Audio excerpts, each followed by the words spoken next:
너나 잘하세요. 박찬욱 감독의 친절한 금자씨 이후 14년 만에 이영애가 돌아왔습니다. 공동경비구역 JSA, 봄날은 간다, 대장금 등 굵직굵직한 작품들에 출연하며 국보급 배우라는 타이틀로 유명한 것과 달리 사실 저는 이영애라는 배우에 대해서 잘 알지 못합니다. 이영애는 제가 워낙 어릴 때 활동한 배우이기도 하고 저는 그저 광고로만 이영애를 접해왔기 때문입니다. 그렇기에 이번 영화가 너무나도 기대되었습니다. 11월 27일이죠. 오늘 개봉한 영화 나를 찾아줘를 보고 온 후 가장 먼저 든 생각은 14년 만에 돌아온 복귀작으로 이영애가 김승우라는 신인 감독의 작품을 선택한 이유를 알 것 같다는 겁니다. 요 근래 만들어진 그 어떤 한국 영화보다도 훌륭한 영화가 아닌가 싶어요. 카메라 연출, 음향, 조명 등 각종 미장센부터 유재명, 이영애라는 믿고 보는 배우들의 연기력까지 그리고 영화의 스토리까지 어느 하나 모자란 것 없는 밀도 높은 구성을 보여주었다는 점이 바로 영화 나를 찾아줘의 특징이 아닐까 합니다. 리뷰를 시작하기에 앞서 잠시 스토리를 소개하고 리뷰를 해보도록 하죠. 제 리뷰에는 스포일러가 포함되어 있습니다. 감상에 주의하시길 바랍니다. 정현과 명국은 아들 윤수를 잃어버렸습니다. 교직 생활을 하던 명국은 아들을 찾아 전국 방방곡곡을 돌아다녔고 간호일을 하는 정현도 주말만 되면 명국과 함께 아들을 찾기 위해 갖은 노력을 해왔습니다. 어느덧 아들 윤수가 실종된 지 6년이나 흘렀지만 두 사람은 희망을 놓지 않았습니다. 그러던 어느 날 명국의 핸드폰에 문자 하나가 오게 됩니다. 아들 윤수를 봤다는 제보였죠. 명국은 홀로 윤수를 찾으러 갑니다. 문자에 적힌 주소로 찾아가던 중 갑작스럽게 발생하는 교통사고, 이 사건으로 명국은 사망하게 됩니다. 아들을 잃고 이제 남편까지 잃게 된 정현. 정현에게 남편은 우직한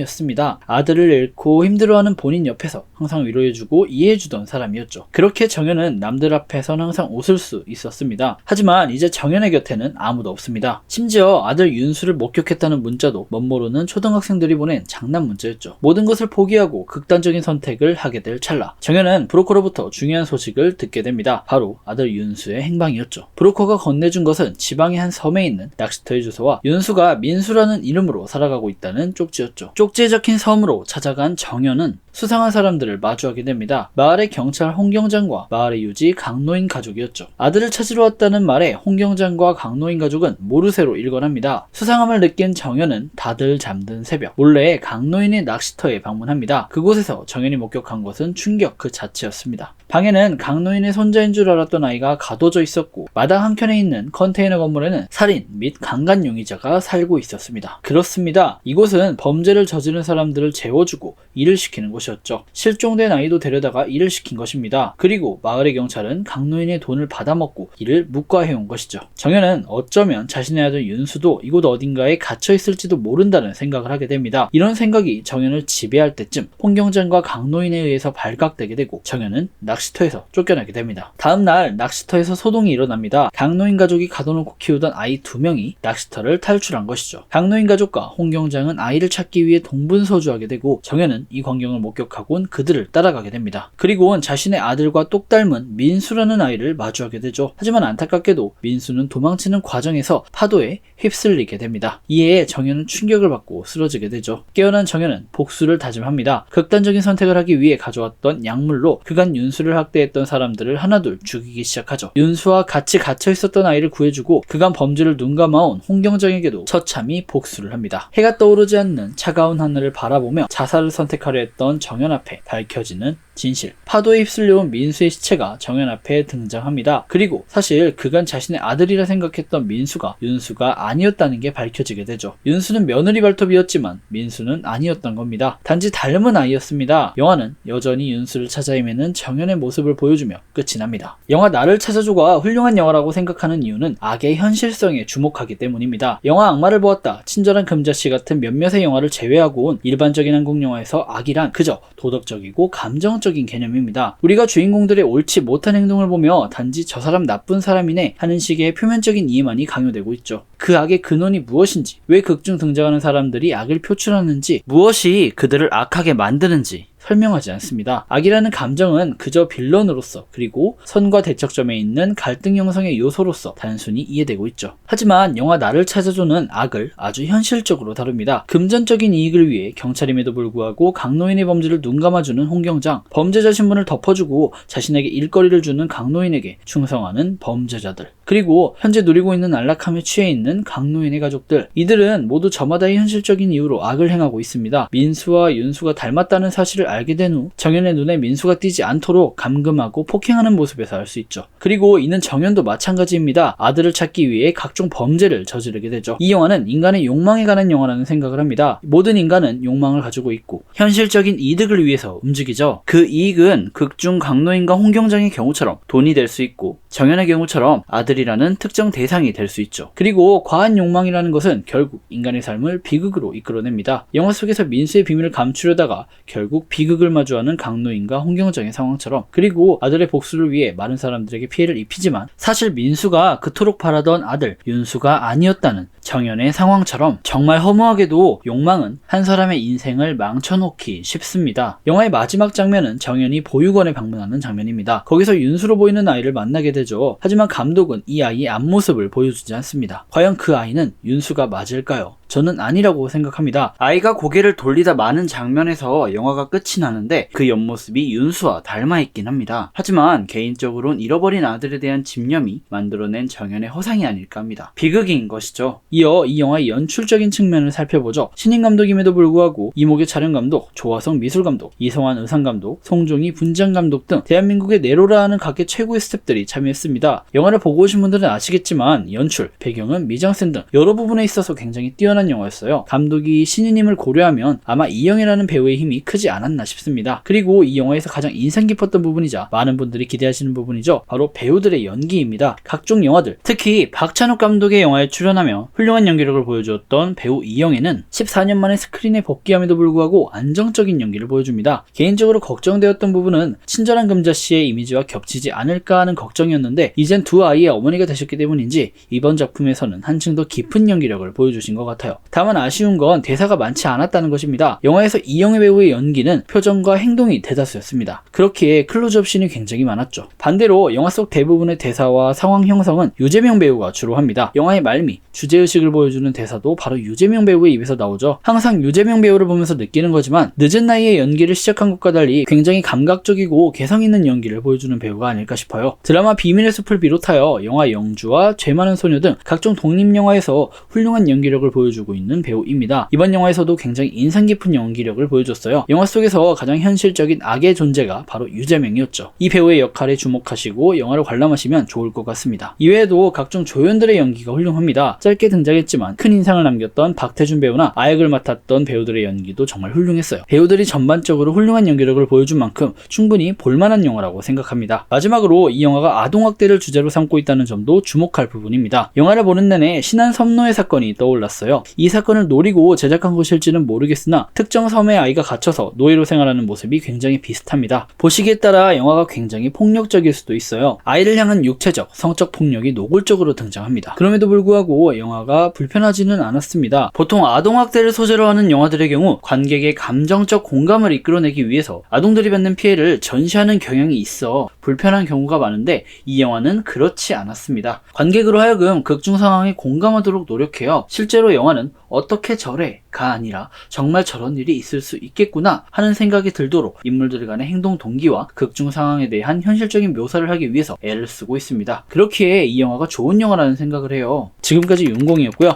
영상이 유익하셨다면 구독과 좋아요, 알람 설정 부탁드립니다. 더불어 영화에 대한 여러분들의 생각을 댓글로 달아주시면 감사하겠습니다.